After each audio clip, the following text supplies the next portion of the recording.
Everyone thinks they know this story.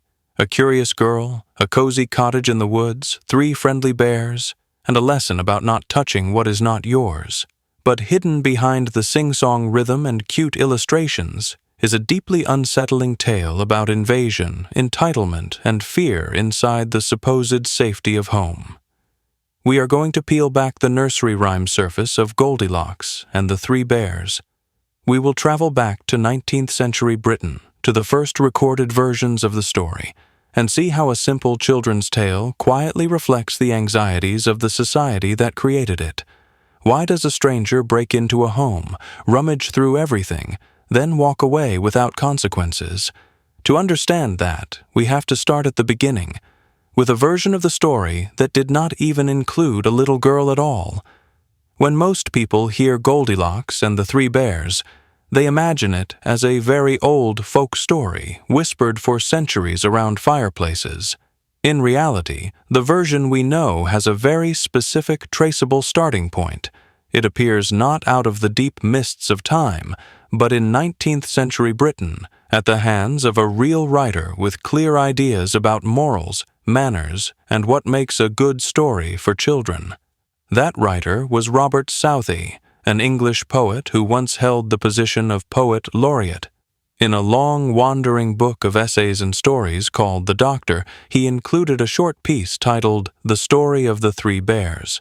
It was published in the late 1830s and is the earliest known written version of the tale in the form we would recognize today.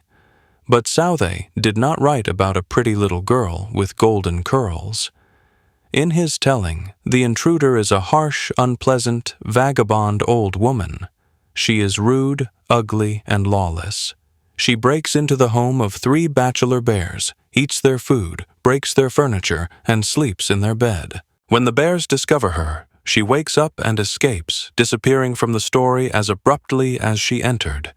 This older woman changes the entire mood of the tale. She is not a playful child who made a mistake. She is an adult who should know better, and the story emphasizes her bad character again and again.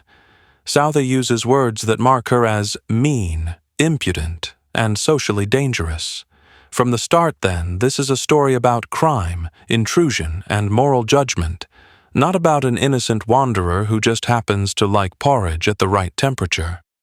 Soon after Southey's version appeared, other writers and publishers saw its potential.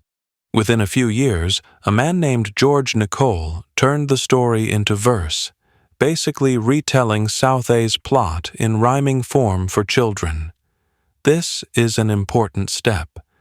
When a story moves from prose into verse in the 19th century, it is usually a sign that people are starting to treat it as part of children's culture, something to be memorized, performed, and passed around more easily. At this point, however, the key pieces of the modern story are not yet in place. We do have 3 bears living in a house in the woods. We do have an intruder who tests their food, furniture, and beds. We do have the pattern of too hot, too cold, just right, and so on. But the characters and the tone still feel far more grim than charming. The bears are unmarried males. The intruder is a threatening old woman. The home is a vulnerable space invaded by a kind of human pest. Over the next decades, the story begins to shift. These changes are not random. They are part of a pattern in Victorian Britain, where many tales were smoothed, softened, and cleaned up for middle-class children. In the 1840s, publishers and adapters started to reshape the story of the 3 bears to fit this new market. About 12 years after Southey's version, a writer and publisher named Joseph Cundall made a crucial change. In a collection called A Treasury of Pleasure Books for Young Children, he retold the story and admitted openly that he had altered an important detail. He replaced Southey's old woman with a young girl. He named her Silverhair. Cundall even explained why he did it. He claimed that there were already many stories about old women and that he preferred to use a child instead. That small editorial decision changes how audiences read the entire story. A criminal old woman suggests a warning about vice and punishment. A wandering girl invites sympathy, curiosity, and the idea of childish misbehavior rather than serious crime. Even so, Cundall's silver hair is not yet quite the Goldilocks we know. She is still described as restless and disobedient, always running off and ignoring instructions. Some later printings show her as naughty and wild, not as a sweet innocent. The unsettling part is that, even when she is turned into a pretty child, her behavior remains almost exactly the same as the old woman's. She still breaks into a stranger's home, takes what she wants, and leaves when she is discovered.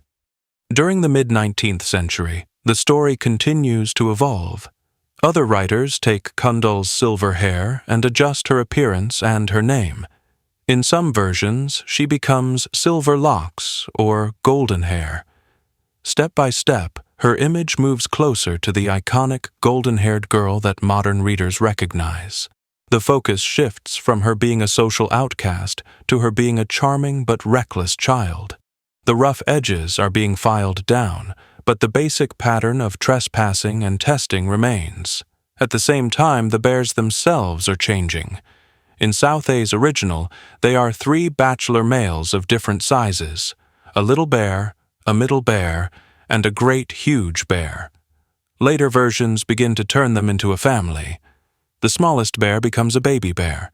The middle bear takes on a maternal role. The largest bear is now the father. By the later 19th and early 20th century, the standard cast is the one we know: Papa Bear, Mama Bear, and Baby Bear living together in a cottage. This change is not just cosmetic. Turning 3 bachelor bears into a nuclear family places the story firmly inside the world of domestic life that Victorian audiences idealized. The bears now mirror the human families who read the story. Their home is not just a house in the woods. It is a symbol of respectable family space, order, and comfort. The intrusion into that space becomes even more pointed. By the early 20th century, the name Goldilocks settles into place and sticks. Before that, the girl had cycled through a few different names tied to her hair, but Goldilocks becomes the final form that dominates picture books and oral retellings. At the same time, illustrators begin to standardize her look: a white, fair-haired child, often in a neat dress, stepping into the bear's neat storybook home. The crime scene is now dressed up as a charming adventure. As the story travels beyond Britain into the wider English-speaking world, it keeps evolving. It appears in American collections, children's magazines, and school readers. It is performed on stage, including a mid-19th century play version in London where the girl is called Little Silver Hair. Later, it moves into film, television, and countless picture books. Each adaptation has to decide how scary the bears should be, how guilty Goldilocks should appear, and what kind of ending feels right. Throughout this journey, one pattern remains stable: the famous too hot, too cold, just right structure. Southey used sets of 3 to shape his story, and later writers kept this rhythm because it is so satisfying to the human ear, especially for children. First the porridge, then the chairs, then the beds. First the great option, then the opposite, then the one in the middle. Over time, this structure becomes so iconic that people start using the term Goldilocks in completely different fields, from astronomy to economics, to describe anything that has a just right middle. But if we go back to the historical context, the story's roots look much darker than this playful pattern suggests. 19th century Britain was full of anxiety about crime, poverty, and the boundaries between classes. There were strong fears about strangers, vagrants, and the poor entering respectable homes. Southey's original intruder is described in a way that fits this fear almost perfectly. She is dirty, lawless, and does not belong in the neat house of the 3 gentle bears. When Joseph Cundall and others turned her into a child, they did not remove the core idea of invasion. Instead, they softened its face. The trespasser now looks innocent, maybe even like the child reading the book. The crime becomes a naughty adventure. The home invasion becomes a lesson about curiosity and boundaries. The bears, meanwhile, shift from being potential victims of a dangerous human to being cuddly figures who are more surprised than threatened. The result is a strange mixture. On the surface, we have a gentle, rhythmic bedtime story. Underneath, we still have the bones of a tale about someone who walks into a house that is not theirs, touches everything, and leaves without punishment in many later versions. Over time, adults seem to decide that this is a fine story to tell to children again and again, even though the original signals about fear, property, and social outsiders are still there, just buried under cuteness and repetition. At the heart of this story is something very simple and very strange. A stranger walks into a home that is not hers, touches everything, uses everything, and lies down to sleep as if she owns the place. That is the main conflict of Goldilocks and the Three Bears, the collision between a secure, private home and someone who treats it like a playground. Once the background of the story is set, most versions move fairly quickly into this central sequence. A house stands in the forest. It belongs to a family of bears who step out for a walk while their porridge cools.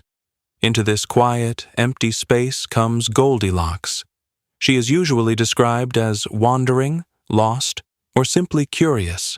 The forest is often shown as beautiful rather than threatening, and Goldilocks seems to be exploring rather than fleeing danger. Already the story is asking the audience to see her as adventurous instead of suspicious. The first real boundary is the door. In many tellings, Goldilocks does not knock or call out. She simply tries the handle, finds it unlocked, and walks in. This tiny moment matters. No one invites her. There is no emergency. She crosses the line from outside to inside because she wants to, and the story does not show her struggling with that choice. For children hearing the tale, the line between looking at a house and entering a house is crossed almost without comment. Once inside, the story follows a very tight pattern in how the conflict builds. Goldilocks does not go straight to the bed, which would already be a big invasion of privacy. Instead, she starts with the most basic need: food. She tastes the first bowl of porridge, finds it too hot. She tastes the second, finds it too cold. She tastes the third, finds it just right, and eats it all. The tension here is gentle on the surface, but what is actually happening is quite bold. She is sampling all the food prepared for the residents, without permission, and then completely taking what belongs to the smallest member of the household. Next, the pattern moves to comfort and seating. She sits on the first chair, finds it too hard. The second, too soft. The third, just right, and she not only sits in it, but breaks it. Now she is not just using the bear's property, she is damaging it. In some versions, the breaking is shown as a kind of accident. In others, it is carelessness, a sign that she is not considering the harm she may cause. Either way, the damage escalates the conflict. Food can be replaced. A broken chair is a clear sign of harm left behind. Finally, the pattern reaches the most intimate part of the home, the beds. Goldilocks tries each one in turn, too high or too low, too hard or too soft, until she finds the one that feels just right and falls asleep. This is the moment where her intrusion becomes complete. She is no longer a visitor standing at the door or a thief in the kitchen. She is lying in the private sleeping space of someone else, relaxed and unconscious. She is as deep inside the home as it is possible to be. While all of this is happening, the bears are out of the house, and the audience knows they will return. That knowledge creates suspense. Children listening to the story often feel both worry and excitement. On one hand, they may like Goldilocks and want her to escape. On the other, they sense that she has done something very wrong. The story uses this tension to keep attention fixed on the sequence of events. When the bears finally come back, the rhythm of the story flips. Earlier, Goldilocks was the tester, trying everything and commenting on how it felt. Now the bears become the observers, moving through their home and discovering what she has done. They see the disturbed bowls, the damaged chair, the rumpled beds. Each discovery is shared out loud in many versions, often in different voices: the deep voice of the father bear, the softer voice of the mother bear, the small voice of the baby bear. This dramatic structure makes the damage feel larger and more emotional. The key moment, of course, is when they find Goldilocks sleeping. In many retellings, the smallest bear is the one who discovers her and cries out that someone is lying in his bed. Goldilocks wakes up, sees 3 bears staring at her, and reacts in one of several ways depending on the version. Sometimes she jumps out of the window and runs away. Sometimes she runs down the stairs and out the door. In a few older versions, especially those closer to the original Old Woman story, there are harsher endings where she is punished or never heard from again. This choice of ending is one of the major developments in how the conflict has been told over time. Early tellings could be quite severe. Intruders, especially adult ones, did not always escape. As the story became more firmly aimed at children, many authors and publishers chose softer resolutions. Goldilocks escapes unharmed. The bears do not chase her. The tale ends with a simple lesson about not going where you are not invited, without any graphic punishment. That editorial choice says a lot. It shows a decision to preserve Goldilocks as a character children can continue to like, even after she has behaved badly. It also shifts the weight of the moral. Instead of seeing the story as the fate of a wrongdoer, listeners see it as a warning that your actions have scary consequences, like waking up to 3 angry bears, but those consequences stop at fear and flight. In many modern picture books, the last image is of Goldilocks running through the forest, perhaps ashamed, perhaps simply startled, while the bears stand together in their home. Another important development has to do with how the bears themselves are portrayed during this confrontation. In some older art and text, the bears are large, wild animals who could be truly dangerous. In later illustrations, they become softer, almost like humans in bear costumes, wearing clothes, standing upright, and living in a very tidy house. Their reaction to Goldilocks ranges from angry to puzzled to forgiving. This change in how the bears look and act tones down the threat of violence and makes the conflict seem more like a family problem than a life-or-death situation. In the 20th century, as children's media expanded into film and television, these choices became even more visible. Animated versions often lean strongly into comedy. Goldilocks might be exaggeratedly picky, rolling her eyes and making faces as she samples the porridge and chairs. The bears might bumble around, tripping over each other as they discover the damage. The fear of the original tale turns into a kind of slapstick misunderstanding. The tension is there, but it is wrapped in humor and bright colors. At the same time, some versions make small but telling adjustments to Goldilocks' motives. Instead of a simple trespasser, she might be shown as tired, hungry, or lost, even close to tears before she finds the house. This invites more sympathy for her and makes her actions seem less like deliberate selfishness and more like desperate need or innocent curiosity. It is a way of softening the conflict without changing the key events. There are also versions where, after waking up and running away, Goldilocks later apologizes. In some picture books and school versions, she comes back with flowers or a gift, says she is sorry, and promises never to enter without permission again. This is a modern twist that tries to round off the story with a clearer moral about responsibility and making amends.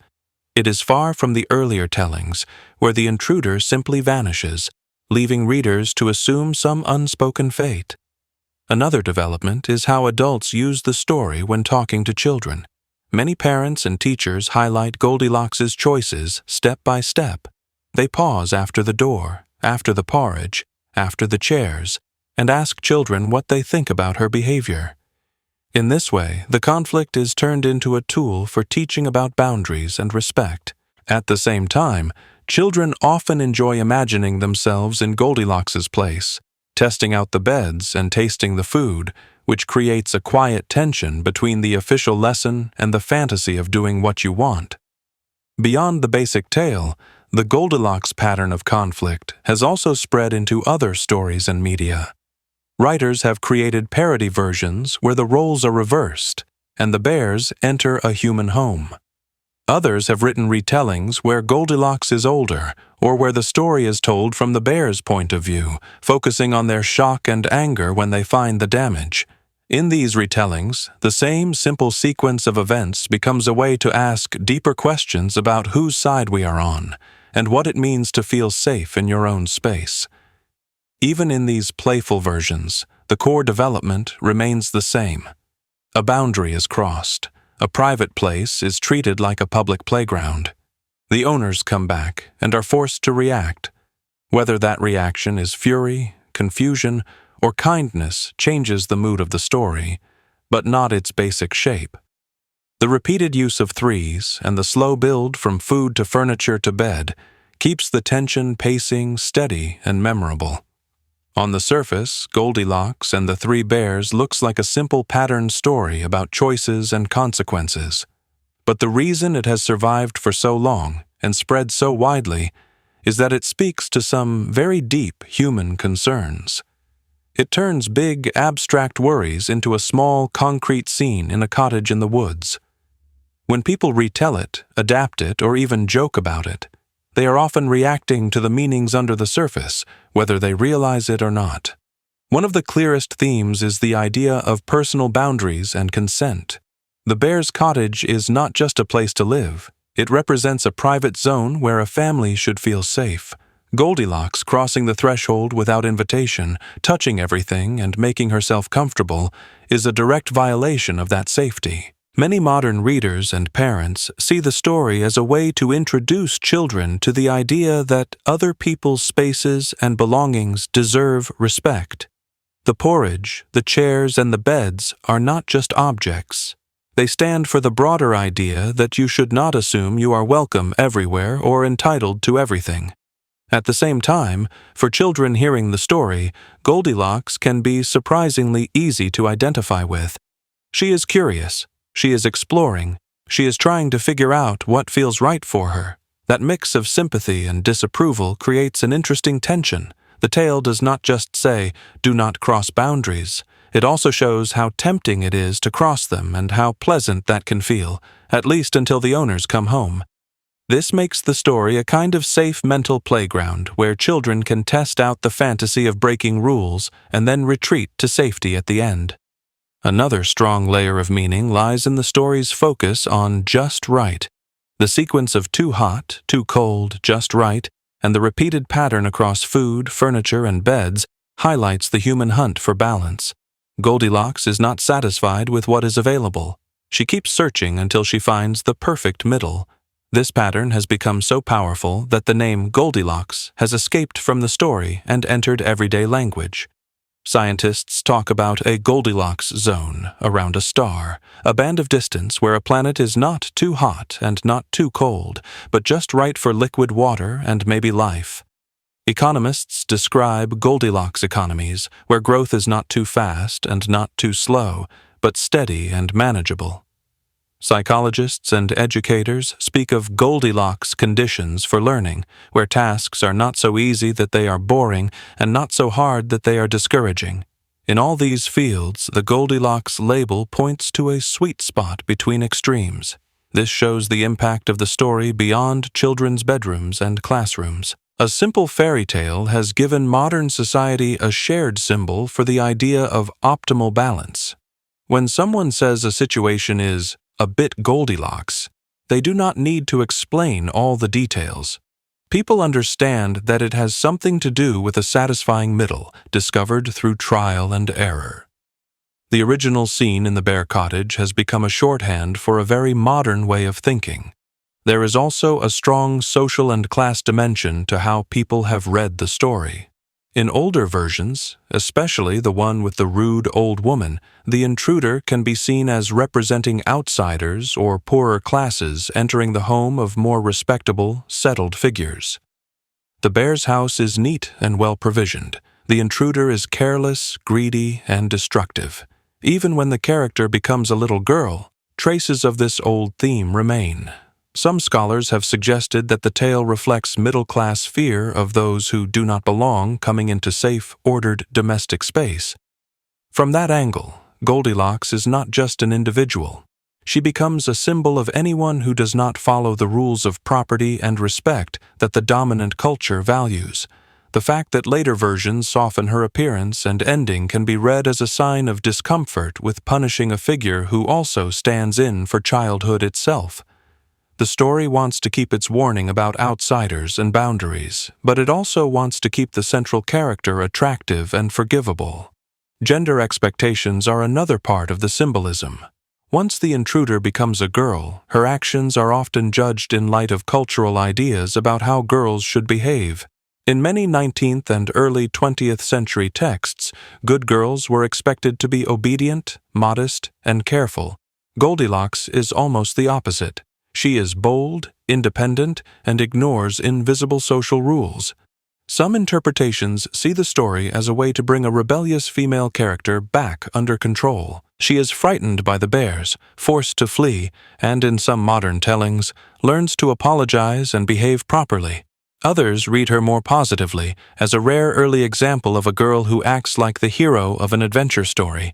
Even if the adventure is morally questionable, she travels alone, makes choices, and experiences danger without a parent or guardian present. Depending on your perspective, this can be exciting, worrying, or both at once. The fact that the story keeps being retold shows that this mix of fear and fascination still has power. The bears themselves carry symbolic weight, too. They are wild animals, but they live like humans, in a house, eating cooked food and sleeping in beds. This mixture of wild and domestic can represent the line between nature and civilization. Their home in the forest is a place where those two worlds meet. Goldilocks, a human child walking into that space, can be seen as humanity pushing into the natural world, assuming it can use resources without asking. In that reading, the bears' shock at finding her in their beds looks like nature reacting to human overreach.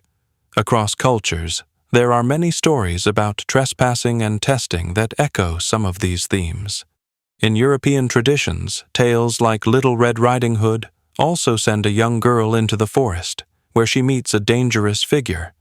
But there, the danger is outside the home, in the form of the wolf. In Goldilocks, the danger enters the home itself. In some Asian and African folktales, animals or spirits punish people who enter forbidden places or take what is not offered. While the exact details are different, the underlying concern is similar: how to teach respect for boundaries and the unseen rules that protect community life. What is unusual about Goldilocks is the gentle tone of many modern versions. In a lot of older folk stories, breaking taboo leads to very harsh outcomes. In this case, especially in recent children's picture books and cartoons, the ending is often light. Goldilocks is scared but not hurt. The bears are upset but not vengeful. The house is damaged, yet the story closes quickly, without much focus on repair. This lightness makes the tale easy to share, but it also makes its deeper messages more subtle and, in some ways, more unsettling. Because the punishment is soft, the story can be read as quietly normalizing certain things. For example, it might accidentally suggest that if you are young and cute enough, you can cross lines and walk away. Or that people whose homes are invaded will simply accept it. At the same time, many parents and teachers try to push the opposite message, using the tale to talk about respect and empathy. This tension between the official moral and the actions we see in the plot is part of what makes the story such an interesting object for analysis. In popular culture, the Goldilocks figure continues to appear in new forms. There are darker retellings that highlight the horror of waking up to animals looming over your bed. There are humorous versions where Goldilocks is portrayed as a picky consumer, trying out products until she finds the just right one. In some stories, she meets the bears again as an adult, forcing everyone to think about the long-term effects of that childhood incident. Each of these reworkings pulls a different meaning out of the same basic pattern. Even when Goldilocks is not named directly, the pattern of testing extremes to find a middle shows up all around us. In product design, in personal advice, in political talk about compromise, people often act out a kind of Goldilocks logic without saying so. Try one extreme, then the other, then settle in the center. The original nursery tale helped fix this pattern in our minds in a form that is easy to remember and pass on. So, when we look at Goldilocks and the Three Bears as more than a bedtime story, we see a compact symbol of many things at once: respect and violation, fear and curiosity, balance and excess, safety and intrusion. It is a story children can enjoy, but it is also a mirror reflecting adult worries about home, class, gender, nature, and the search for the perfect middle ground. In the end, Goldilocks and the Three Bears shows how something that looks soft and harmless can carry sharp edges underneath. A quiet cottage in the woods becomes the stage for questions about who belongs where, who gets to decide what is just right, and what happens when we step over lines that other people consider sacred. The creepy truth is that this simple little tale asks us to look at our own habits of crossing boundaries, taking what we like, and trusting that we will get away with it. Whether we see Goldilocks as a villain, a victim, or a reflection of ourselves may say more about our world than about the bears waiting back at home.